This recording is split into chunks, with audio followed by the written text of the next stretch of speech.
Okay, we are live. All right, so we are back with Counselor Jeff McLaren for part two of Zizek's book, uh, "Living in the End Times." So, can we maybe give us a brief summary of what we learned last time, and let's go from there.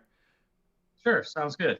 So this is a 2010 book, and in it he claims that we're living in the end times of capitalism. Late capitalism has pretty much run its course, and we could be expecting its end very soon. Now, as you can see, 10 years on, it's almost 10 years on. So it's not quite right. It's not quite there yet. But It's getting what he wants close. to, pardon? It's getting close. Getting close, yes, maybe. Anyway, he wants to look at how to move people along closer to, I guess, accepting the next evolution, economic evolution, which of course is communism.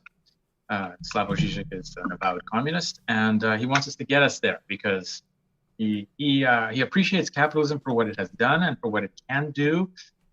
Grudgingly, very similar to how Marx did that. He sees it as it basically has allowed the solving of a great many problems, like any production problem. We can produce much more than is actually needed in our society and the world over. It's just not harnessed properly. And communism is the next step, according to him. And just to be clear, everything I'm saying and during this podcast is me trying to explain what Zizek says and trying to defend him as if I were him. It doesn't necessarily reflect my personal political views. And there's one issue here that he's going to talk about, which is very much against a lot of the work that I've done politically. But we'll talk about that shortly. Okay. Okay. So he takes an interesting approach. So he believes that late capitalism, the stage we're living in now, has four things that are going to destroy it. The ecological crisis, he calls it the biogenic revolution, imbalances in the system, and social divisions. All of these are going to bring an end to capitalism, according to him. But most people are somewhere along a spectrum of grief about it. He quotes the 5 stages of grief, where you start off with denial, and you get angry, then you get you start to bargain, then you withdraw, and then you finally accept. And it's only at the point when a majority of people in society get to the acceptance level that there's any real hope for immediate change, for the revolution essentially to take place. And so if you're on that spectrum somewhere, say you're in denial, and we covered this last time, he brought up certain issues that are suggestive that will make you move from denial to the anger stage. And if you happen to be in the anger stage, he wants to move you to the bargaining stage. He wants you to move you further along so that there's more people at the acceptance stage, and not acceptance of capitalism, but that something has to be done, something major. So it sounds like what he's describing is the process, the psychological process of class consciousness, but Yeah, on an individual level, I guess. Yes, yeah, he doesn't use the term class consciousness. At least I don't remember him using it. He's not trying to. Okay. Yes, in a sense, he's using that. He's doing that, but he can't say it because the whole point is to raise questions in people's minds, whatever stage they are, that will help them move them in the next direction, in the proper direction. So he says, "Oh, you got to raise your class consciousness." People's eyes glaze over and they say, another climb, right? So he takes a much more story kind of telling, and it's based on fact, and with an analysis thrown in, and let's consider this a little bit in a different kind of way. And we're going to see that quite clearly in some of the examples today. So are we ready? Let's do it. All right. So last time we covered denial and anger. Today we're starting off with bargaining. If you're at the bargaining stage, he wants you to take a few considerations into mind. So this chapter called Bargaining has a subtitle called The Return of the Critique of Political Economy. So he starts off by saying that a revolution can be defeated in three ways. One, sheer force of arms against it. So this is how a lot of revolutions tend to be destroyed. Two, when it wins, but it just replaces one ruling clique with another. So if you just replace one master with another master, it's not really a revolution. They may have used revolutions, like probably North Korea and what's the guy's name? Robert Mugabe were examples of this. They just replaced one tyrannical leader with another. Or three. Here's the hard one to deal with. So a revolution can be defeated when guided by the correct instinct that every consolidation of the revolution into state power results in its betrayal, but unable to invent or impose a truly alternative social order, the revolutionary movement engages in a desperate strategy of protecting its purity. That was a long sentence, and that was his quote. So you're guided by the correct instinct that something has to change. You want to consolidate the revolution because if not, it might fail under its own weight, or it might be attacked from afar and be disposed of in that way. But what do? It goes in the wrong direction. Instead of moving forward, it moves backwards into its ideological purity. This he calls the sacrificial temptation of the void. He likes these whimsical, flashy titles, doesn't he? The sacrificial temptation of the void. So the initial actions and changes that need to be made are never enough, because initially they needed the silent consent of those tepid souls who do not know what to do, but know that something needs to be done. Okay, and here I think he's talking about Trump supporters. Like, clearly he was talking before Trump, but a lot of the Trump supporters out there in the world, when they're interviewed, seem to say, the system's broken, there's something wrong. We need to sort of throw in a grenade into Congress. We need to, blow up the system, kind of stuff. And Trump was successful partly because he appealed to those people. He was an outsider. He talked differently, quite differently. And that touched on something that people sensed there was something wrong in Washington. And they wanted something done, but they had no idea what it was. So Trump got elected. And this is one of the reasons that he may get elected again, because he's still like that. And compared to Joe Biden, yeah. He's still a bull in a china shop, right? Yeah, the Democrats are going all in on the establishment kind of norm of the last 30, 40 years. And I don't know if that's going to work for them. We'll see. Yeah, it'll take a lot more than I can imagine them doing right now. But anyway, so yeah, I'm not very hopeful for Trump, or I'm very fearful that Trump's going to get elected again.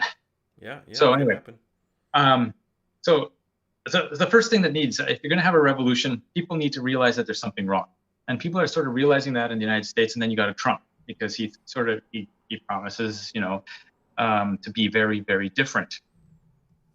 But to get to that stage, you can't offend the majority so much that you lose the majority before the revolution. Does that make sense so far?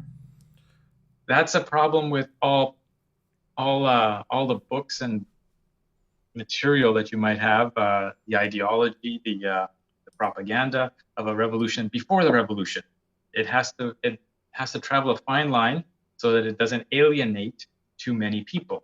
Yeah. Even if it tells you the truth, like, this capitalism has to go, which means you're going to lose your job. We're going to disrupt the entire global supply chain. We're going to probably go hungry and all that kind of stuff. It might all be true.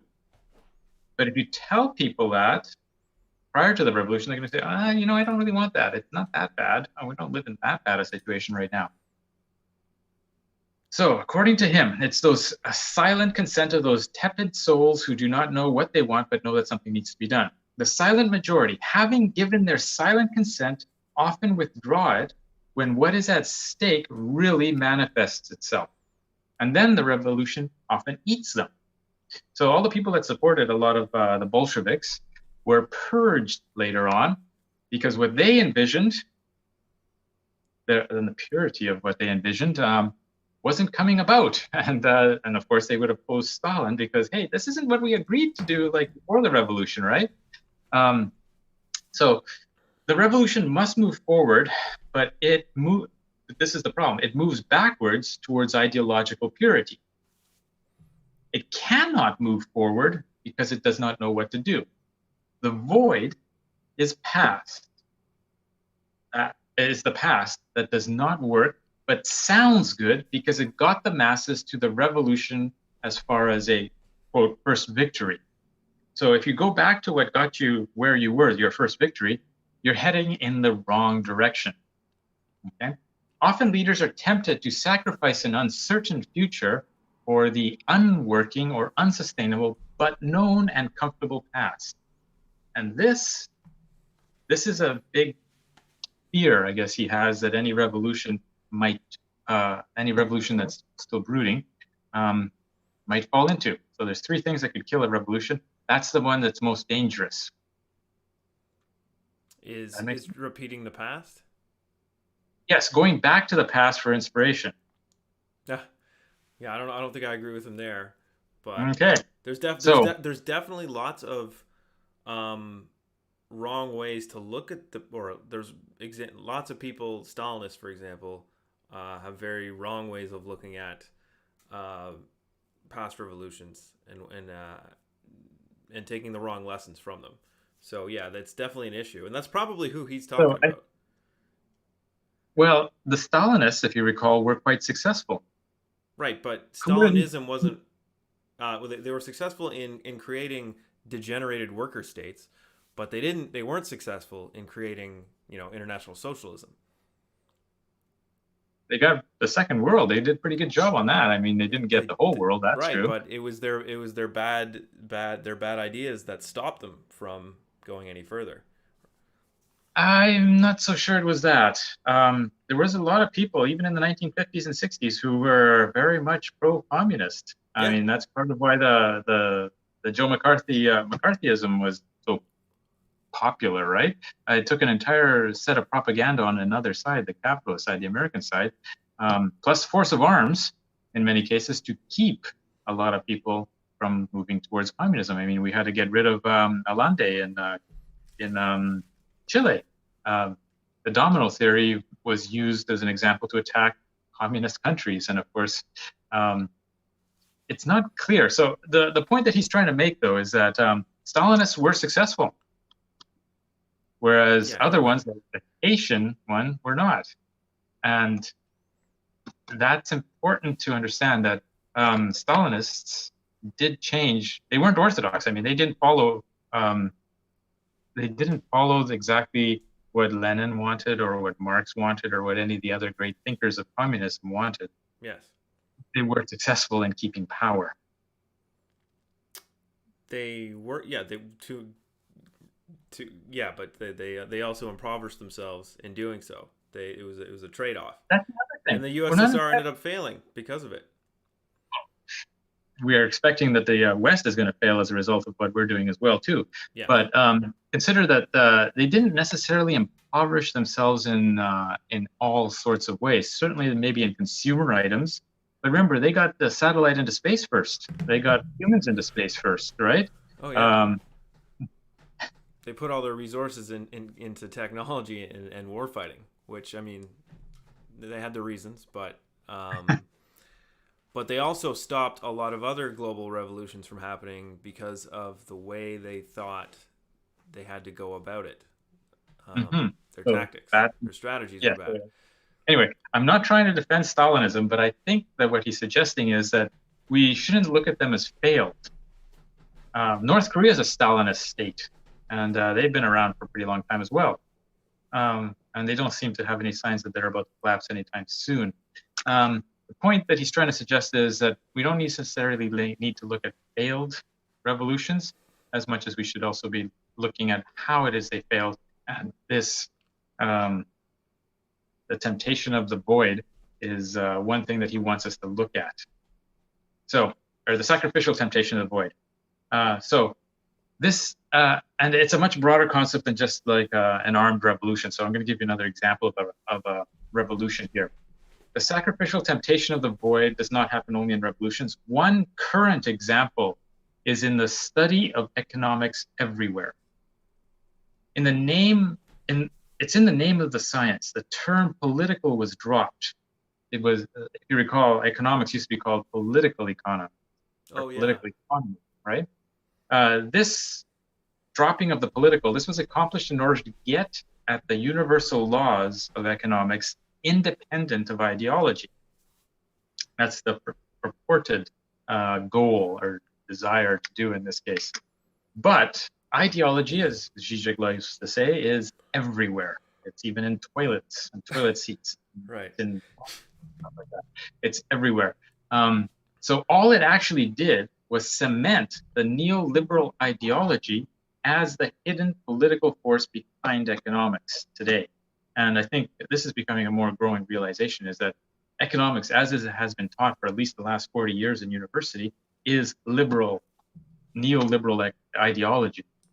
And today it's very difficult to imagine anything different, because for 40 years we've been taught with this one sort of guiding principle or guiding ideology. Right. And we view it as, this is economics. It's not political. It's not.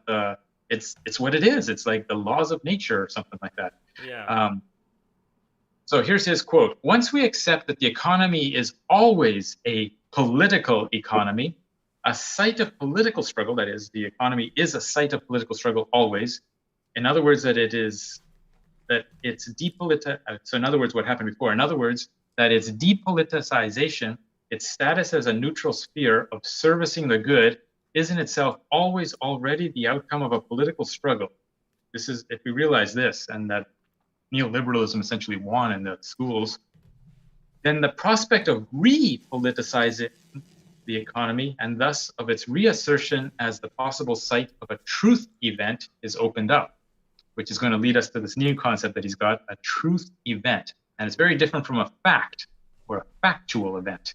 That sounds fun. I'm excited to hear about whatever this is. Well, in the sense that if you eliminate political from the word political economy, you're left with the impression that you're talking about a real science independent of ideology. You're creating what you are purporting to want. That's the essence of a truth event. So here's this definition, actually, a better one. A truth event is a pre-fact or an event that brings about its own factual existence. So, all right, I'll say that again. An event that brings about its own factual existence. So kind of like the justifying event of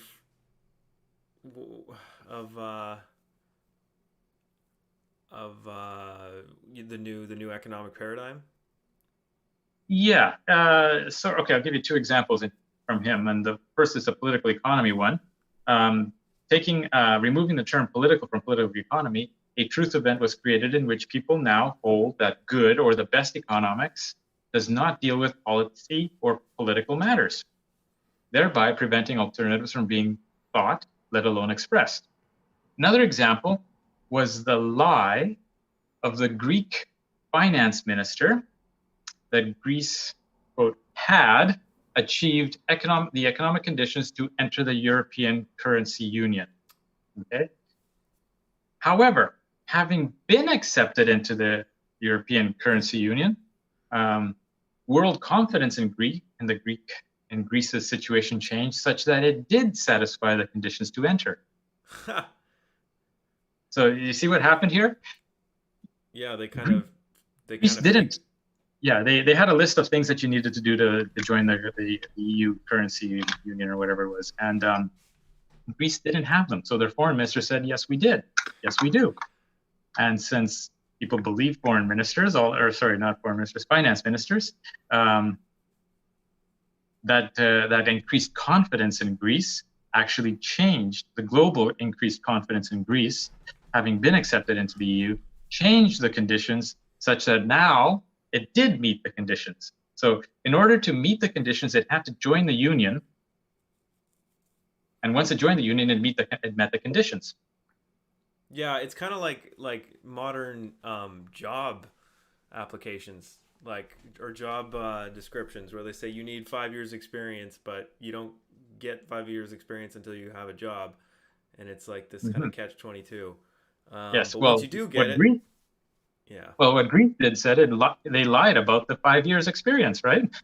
well, that's what you do on a job application. You lie. You find clever ways of, yeah, Yeah. So you lie to get the job, then you learn everything you need to do as fast as you can, and hey, you're doing the job. So what's it matter if you don't have the 5 years anymore? You will right. soon. I feel like a lot of life is like that. Yes. So that is the creation of a truth event. Okay. So quoting Marx, Zizek says the task of critical analysis is to unearth, quote, the metaphysical subtleties and theological niceties, unquote, in what appears at first sight to be an ordinary object. So he goes through many varied examples while applying this type of analysis. He goes into class, he goes into labor value, he even goes into Microsoft's Windows dominance. But we will look at one, and here's where we talk about something that I've been working hard for, the universal basic income. Ah, Yes, so I think we've had some discussions on this in the past, haven't we? I think so.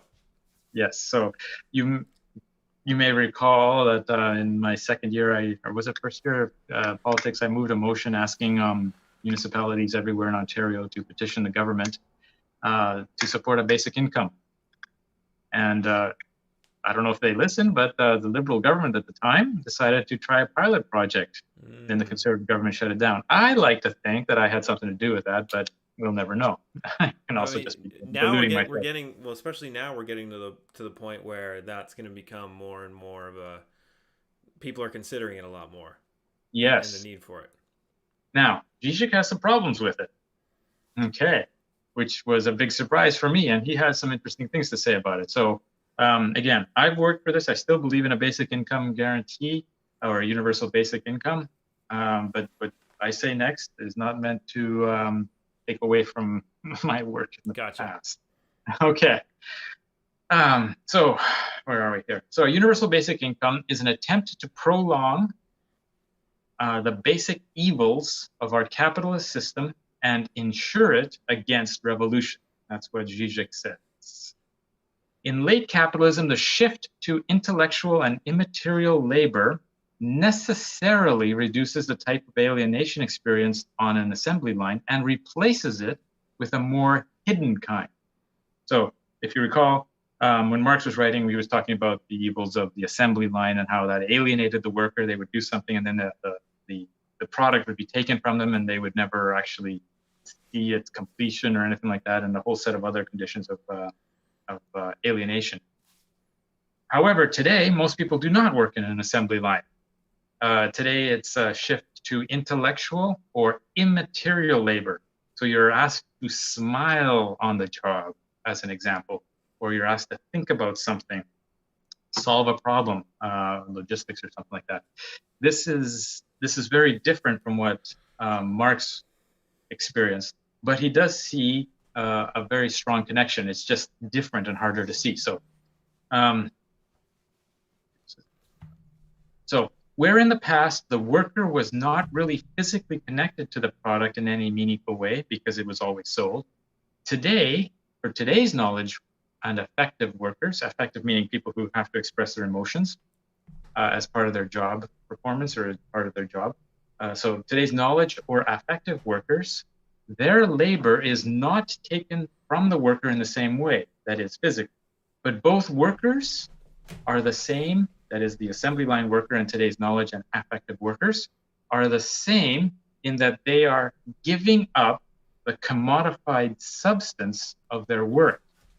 And it's that commodification of, say, a smile or any of the caring professions. It's the caring, the immaterial caring that is becoming a commodity. You can't act nice to the patient, have a good bedside manner, you are unfit for the job kind of stuff. So it is against this background that we should measure the ambiguity of what is arguably the left's only original economic idea of the last few decades, the basic citizen's income. That is, he calls it a form of rent ensuring the dignified survival of all citizens, in particular those who have no other resources. Okay, and he wants to call it a rent, and we're about to see why. But before we get that, do you see the problem?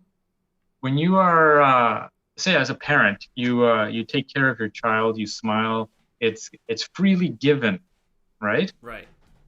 There's a difference when you're the greeter, say at Walmart, and you're told you must smile and greet them really nicely. So then, yeah, you Then it's become alienated from your own smile and emotions, basically. exactly, yes. It's become commodified, and you're being paid in a sense to fake it. Because I mean, like, how can anybody be so overjoyed to see me, a total stranger, coming into Walmart? And Yeah. can I help you with anything? I'm so happy to help you, right? It's unbelievable, and that commodification of all that affects everybody, including the people who come in and experience it, because it becomes harder to tell the difference between authentic and inauthentic expressions of affection. Yes. Right. Definitely. So that's part of the alienation that is seeping in through all of society as a result of the commodification of affective labor as well as intellectual labor, not to mention the ongoing assembly line worker. Okay, does that make sense so far? Yep. Okay, So far, I so agree. so far you agree. Okay, so again, he says this is the left's only original economic idea of the last few decades. But is it even a left idea? Because Milton Friedman put forth this idea with the negative income tax.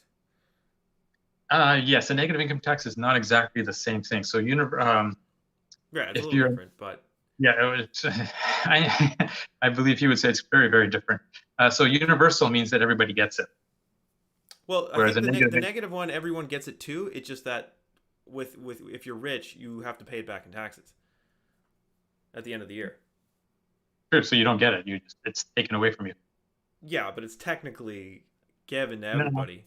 there's a very big difference. So, the principle of universality is important. Uh, okay, now we're arguing politics as I see it, right?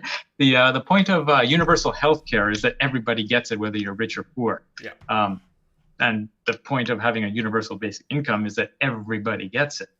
So if later somebody who's super millionaire or super billionaire gets it taxed back, that's different because he's getting it as well.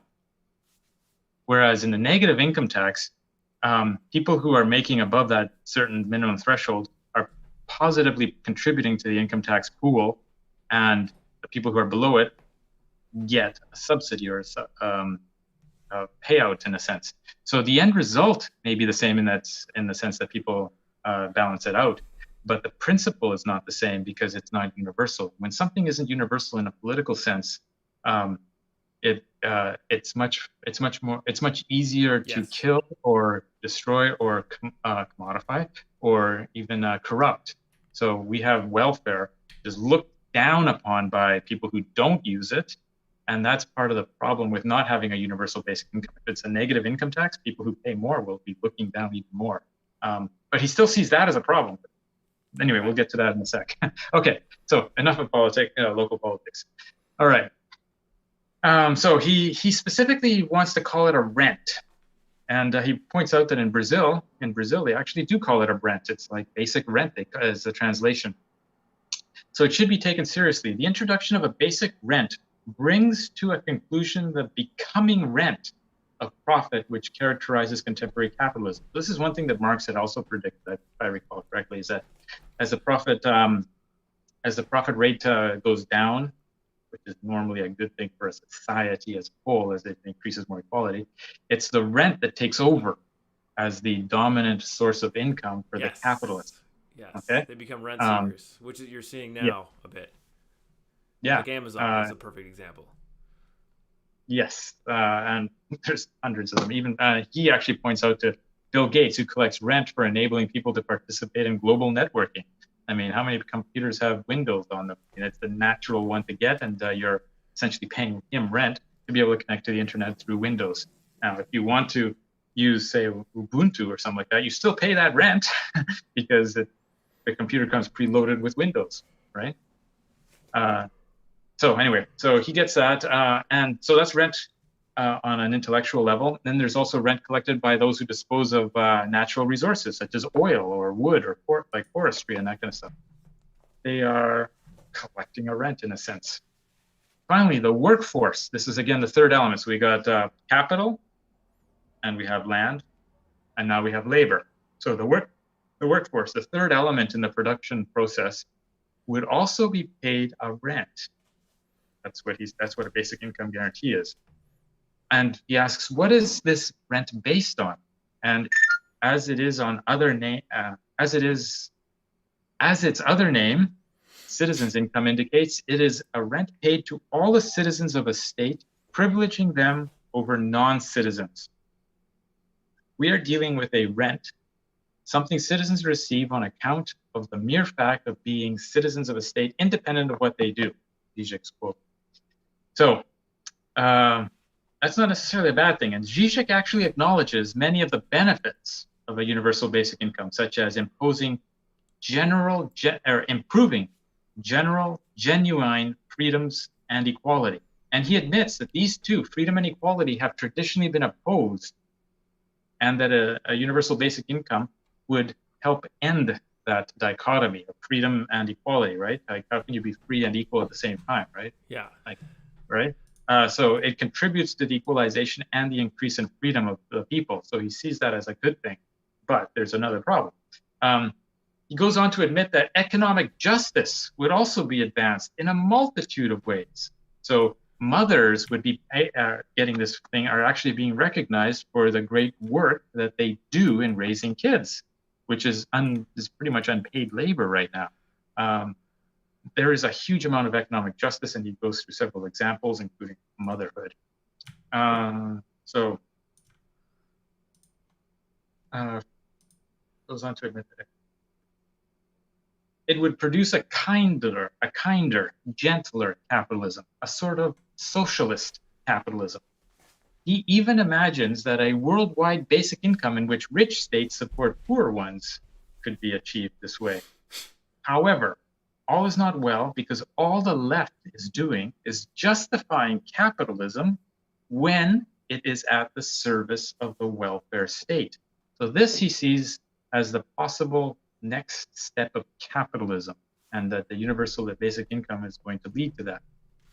Capitalism is justified as continuing the same way as it's always been if it can guarantee the welfare state, because that's what we all want. Well, not necessarily all of us, as we're about to see. And this, he sees the basic income as doing, essentially putting capitalism at the service of a welfare state, but not changing capitalism as such. And we'll see the evils that will come out of that in a second. Right. Okay. So and here's a quote from him: "The basic income society is a kind of symmetrical reversal of this capitalist socialism. It would give away everything except the essential, the smooth running of the capitalist machine." Okay? The basic income would make it possible to accept and render functional the trend towards the marginalization of 80% of the population within the economy. Those who need it and those who do not. So echoing and expanding on the liberal conservative critique of a guy named Peter Zizek, whom I had never heard of before, and I looked him up when I wrote this, but I forget who he was. Zizek agrees that, quote, "In our developed Western society, the balance between two basic life forces, that is eros and thumos, eros being desire grounded in lack, love, when you love somebody, that's where you get eros. It's because you do not have them with you at that moment. And thumos, which is pride, grounded in self-assertive generosity. This balance has been disturbed. And thumos, one. So the lack and need have priority, that's eros, has priority over excess and generous giving. Additionally, guilt and dependence have priority over pride and self-assertion. Furthermore, precariousness, that is what comes out of eros, has priority over excess.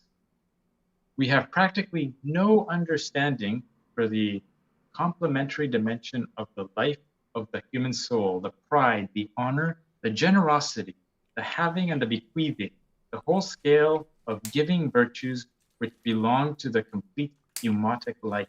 Demotic life. We, according to him in the West, or we in the West, we're ruled by a life force called eros. But not all cultures are. And when you impose this eros-like culture on, say, a thumos-like culture, you destroy it. You make them just like us. And Nietzsche spoke of the Superman, and he compared the Superman to the last man. Last man meaning people who are interested in comfort. Superman are the people who move the world forward. They invent something new, they change something that dramatically alters the course of human history, whether they're artists or inventors or warriors. Those are the people that move the world forward. And we're systematically destroying any ability to have any people like that by moving them all and giving priority to this eros world. So he gives an example of how this happened in the past. Consider how poorly white man understood the Haida potlatch tradition. Are you familiar with the potlatch? No. Okay, so you'd have one Indian tribe, or sorry, I guess a First Nations indigenous tribe that would give a huge amount of gift giving to a neighboring tribe. And from our perspective, the neighboring tribe would then have to outdo the previous gifts and give more the next season or the next year. Right. Now, we would look at that and say it's unsustainable. Look, we're impoverishing one for the sake of the honor of the chief to do all this kind of stuff and give it to the other one. But this had been going on for thousands of years, and the white man, in their infinite arrogance, thought, "Oh, we just arrived just in time to stop them from, killing themselves or, wasting away their entire productive benefits, right?" And destroyed that, eliminated that, and the notion of being able to give and work for honor and self-assertion and generous giving was totally destroyed in that sense. Does that make sense? So the potlatch doesn't exist anymore, or if it does, it's well, I haven't heard of it. It's contrary to us because we look at it and say it's not sustainable. But that's kind of an idealist view of the demise of the potlatch. I mean, you could just well, no, we shut it down. We did shut it down. Yeah. Okay. Yeah. So, but it wasn't about like the ideas themselves that, we didn't shut it down because we didn't like the idea. We shut it down because, or it got shut down because one economic system, namely ours, totally trampled and overtook theirs and made theirs impossible. No, it didn't make theirs impossible. It was a colonial destruction of their civilization and their way of living, and that's what essentially the basic income is going to do. You have to do certain things to get it. Become a citizen, act like a citizen, don't go to jail, that kind of stuff. It limits the field of human existence to a much more narrow view, the late capitalist way of living, and it's forces people to behave in this eros mind life force, basic life force, when it's only part of life. It's not all of it, right? Yeah. Anyway, continuing on. Oh, sorry. Do you have any questions on that? No, I think I get what he's saying. Okay. So, yeah, if we're going to standardize everything, which is part of what capitalism does, we're going to destroy a lot of human potential, and not even realize it, and then be blind to the possibilities that existed. So we can look back in history and say, it would be nice to live in the ancient Greek world. But they were incredibly different from ours. I mean, we may have come from them. We trace our intellectual history and our civilizational ancestry to the ancient Greeks. But look at their day-to-day lives, and you'd see that we wouldn't survive. I mean, Sparta was one of the most successful ancient Greek city-states, and they had a world that was brutally different from ours. Yeah. And has clearly lasted a lot longer than ours has by at least 20 times at this point. Well, I don't know. Anyway, it has lasted a lot longer than our lifetime will be if our continued civilization was. And we're talking that they're not sustainable because they're so vastly different. It's hard to say that. So what he's suggesting is that the creation of the welfare state at the service of capitalism at the service of the welfare state is going to eliminate and make everybody the same. And we're going to see exactly how in a few minutes. But the point is, that's a negative thing for human flourishing in any way that might be different from what capitalism would like us to be. So here he's taking a shot at kind of progressive liberals and social democrats, who think they can make nice capitalism or capitalism nice, and but Zizek's saying no, it's still, it destroys culture, it destroys this essence. I forget the name you were just talking about. Yes. Yeah. Yeah. Yes. Essentially, he's saying that, and the basic income would allow that to go on further. So again, he wants to move us in the direction of the revolution. The basic income guarantee is a prolongation of the current system. Yes. It's like capitalism on life support, and it will change people that he fears it may make them prefer the destruction of the world through capitalism, even if it's at the service of the welfare state, to a more just world. Yes. Mm-hmm. Well, that's the effect. So, that's kind of the effect that welfare state capitalism had in the 50s and 60s and 70s on workers. Yeah. Yeah. Okay. So, continuing on, he goes on to say, our thinking caught in the categories of lacking and needing prohibit us from grasping even approximately the numerous pride cultures which continue to exist on the earth together with their life projects, in which the person's possession possesses a plus and demands honor. Our fundamental right is more and more simply the right to dependence. We are all becoming very much dependent. Welfare is today a drug on which more and more people depend. Welfare here is to be understood in its widest context, including such things as accessibility, sustainability, forced equality, as well as prejudices against discrimination. These all sound good, don't they? I mean, you want to be prejudiced against people who are discriminatory? Yeah. But a basic income takes this drug addiction to the highest capitalist level, such that each category of welfare becomes like profit in capitalism. Here's his quote.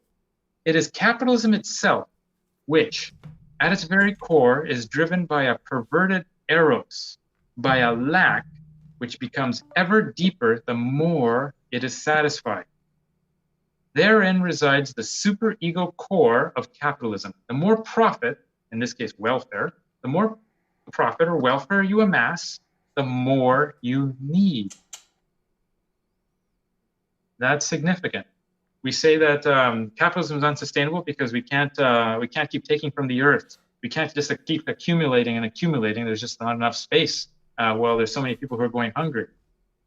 That same cycle will repeat itself if Yes. capitalism is at the service of the welfare state. But in this case, the profit is categories of welfare. So a determining property of capitalism is limitless increases, which when put at the service of the welfare state, increase the categories of limitless increases from one, simply profit, to many, that is, all welfare categories. So while this may seem good at first, I mean, who wouldn't want to have a little bit more welfare, right?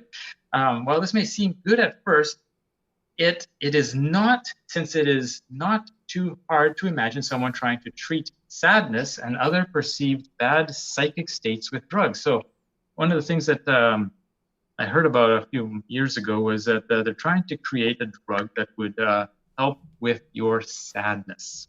Ah, All well, I right. mean, they've already got lots of antidepressants out there. Yeah, but we don't want you to be sad while you're at work or depressed, because that would cut back on your productivity. And nobody wants to be sad. No, that's just sadness is human. You don't take a drug for it. Okay, that's what he's basically saying here. But imagine that now with a profit motive behind it. Welfare. Oh, you're feeling bad. You're depressed. You're sad. I have a drug for that. Thereby, capitalists, companies like, say, Purdue or some drug manufacturer, they see, ching, ching, lots of money. It sounds like So Zizek is predicting here the rise of like self-care industry. Well, I mean that's part of it. Yeah, that's definitely part of it. And that has come to pass. In a sense, yes. I think he's looking at it in a much. It's going to get a lot worse if his vision is going to happen. So, determining proper capitalism, this increase is now applied to welfare categories. So instead of just having one profit, you now have anything. So another effect of limitless increases in a welfare state serviced by capitalism, not just welfare state. So a welfare state he's not against. That's what communism does. But a welfare state serviced by capitalism is an increase without limit in the negative emotions such as resentment, envy, and outrage. Okay? The basic income's division of society into basic and productive citizen poses uncharted problems of resentment. A universal basic income within a capitalist system will likely create and accentuate more problems than it solves, psychological problems as well as sustainability problems. In other words, we and the world are likely better off with fewer compulsions to limitless increases than with more. And that's the heart of his argument. We've had capitalism for a while, and it has created immense productive forces at the price of this desire, this perverted desire for limitless increases. So, like the richest people in the world, even though some of them are giving away their money, had this desire for more and more. So we're looking at Jeff Bezos today wanting to be the first trillionaire. Yeah. Or people who are at the head of corporations wanting to be the biggest corporation in the world. Apple, I think, just hit $2 trillion in market capitalization or something like that. Things like that. The limitless growth is a problem in capitalism. It's going to get worse when you add more categories and call them welfare. Yeah. Okay. Yeah. Which is again the wellness industry. I guess is kind of like the what industry? The wellness. The wellness industry. Yes. It's kind of the embryo of that. I think. Mm-hmm. Like yoga, mindfulness, self-care, all this stuff. Would kind of be wrapped up into this welfare state capitalism. I suspect so, but I don't think we're there yet. So one of the things that he sees is like capitalism brings people or reduces the number of competitors at any business of any enterprise. So today we have a lot of independent yoga studios or training studios, like I believe what you do. You're independent, I understand. Is that correct? Yeah. Yeah. Well, when you have big money behind it, you're more than likely going to become an employee at some point in the future. If you don't start the big corporation that hires a lot of personal trainers, somebody else is going to do that because that's independency within a limitless increasing capitalism. So all those independent yoga studios that are small businesses owned by individuals or small groups of individuals are going to eventually be put out of business in the same way that mom and pop restaurants tended to be put out by big chains. Yeah. Right? That's the future that he sees in the wellness industry. And there's going to be more and more, or sorry, fewer and fewer, bigger and bigger entities. It's happened in the newspaper industry or in the media industry, right? You have independent local papers that just couldn't survive, and so you have these huge ones, and now you have like maybe 4 or 5 families that own pretty much every newspaper in the world or in That's every right. media outlet, right? Yeah, all the This is local ones are all bought up. Yeah, this is what he expects is going to happen in the welfare system. Every category of welfare will be superly, I want to say, it's going to get standardized. It's going to become dominated by a particular player or two. And all the small, independent, truly effective labor that comes from owning your own studio or your own yoga studio or your training facility is going to be lost, and it's going to be commodified again, and the rents are going to be charged in that sense. But and although that might sound good to some people because you get standardization, safety, and all that kind of stuff, Yeah. the resources that are going to go into that are going to be huge, and it's probably going to destroy the world before it actually gets there, unless we stop it through a revolution and change it in a different direction. Yeah, I 100% agree. That's why the Green New Deal, as it's posed under capitalism, will also destroy the world. So, Marxists argue we need a socialist New Deal, not a capitalist Green New Deal, for the same Yes, reasons. and that's his basic argument here against bargaining.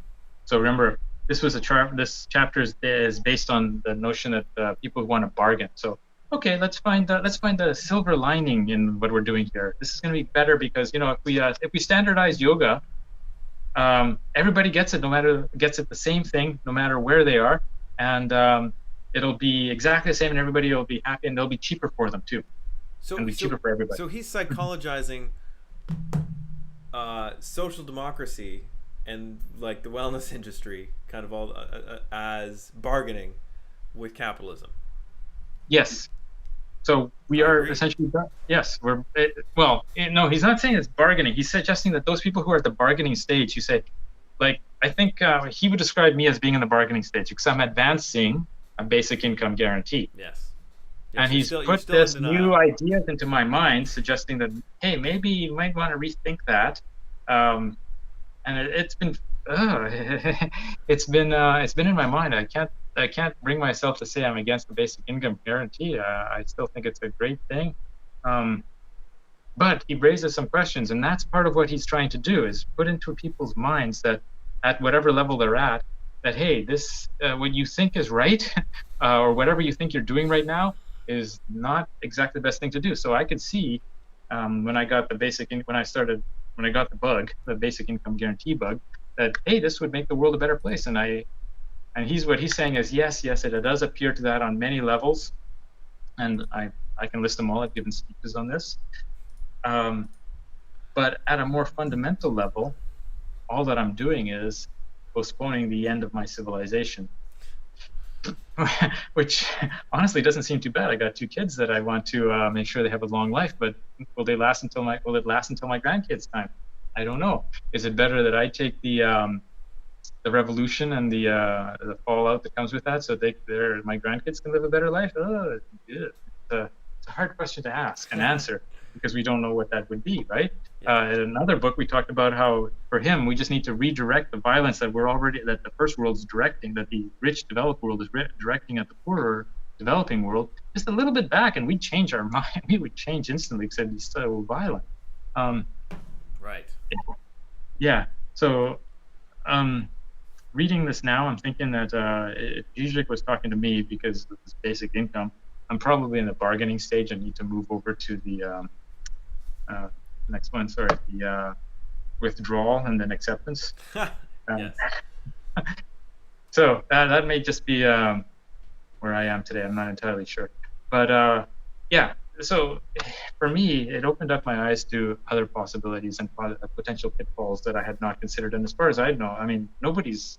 Well, he mentioned somebody else which I'd never heard of, but this is the first solid critique of a basic income that I've ever read. I mean, Oh, I've seen lots of good ones. well, I've seen lots of people who think they've got good ones, and I disagree with most of them because they don't understand. Like the people who say, "Oh, well, who's going to pay for this? I mean, this is going to cause inflation." Like that's about as No, naive no, as no, you can no, not imagine. I not mean, that kind of critiques. There's some good like socialist and Marxist critiques of basic income. A, that'll it'll all go to landlords. B, it'll cause inflation. C, it might indeed prolong you know the stability of capitalism for a little while. But the economic mess they're in terms of debt and interest rates and all that is so deep that things are going to collapse regardless anyhow, and that there's anyway we can have that those debate ones, another day, I think we've already started that debate a few times ago possibly. with Yes. the guy from England that you made me debate, right? Yes. Okay, so and that ends the chapter on bargaining. And I'm thinking that considering that we're about an hour, I'm thinking we should do the other two next time and make this a 3-part session instead of a 2-part session because we still got quite a ways to go. Okay. All right. Well then, thanks, Jeff. We'll finish up, I guess, 2 weeks from now. Sounds good? Yeah. Okay. Thanks for tuning in. Who's in chat here? Just we got Matt. That's all. That's all that's said anything. But all right. See you guys. Okay. All the best.